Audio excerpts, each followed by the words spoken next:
चलें दुल्हन बेगम, हम आपको लेने आए।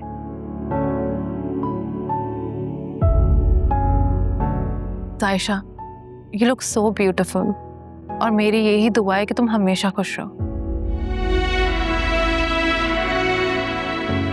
क्या हुआ, क्या सोच रही हो? कुछ नहीं, बस यही सोच रही हूँ कि हम लड़कियों के नसीब भी कितने अजीब होते हैं ना भाभी। पता ही नहीं चलता कब कहाँ बदल जाए।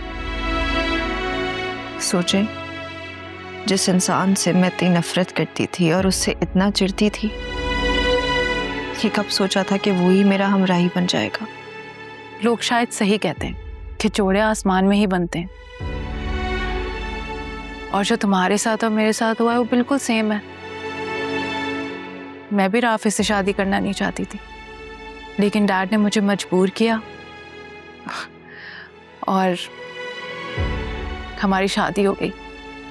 मुझे लगता था कि डैड ने ना मुझ पर बहुत जुल्म किया है, लेकिन आज देखो मैं राफी के साथ कितनी खुश हूँ। एक दिन भी उनके बगैर नहीं रह सकती, और शायद इस तरह तुम्हारा नसीब अरसलान से जुड़ा है। तुम और अरसलान एक दूसरे के साथ ऐसे ही खुश रहोगे। नहीं भाभी, मेरी और आपकी सिचुएशन में जमीन आसमान का फर्क है। तायब ने आप पे जुल्म किया था, लेकिन भाई ने आपके साथ कुछ नहीं किया था, इसीलिए आज आप खुश हैं।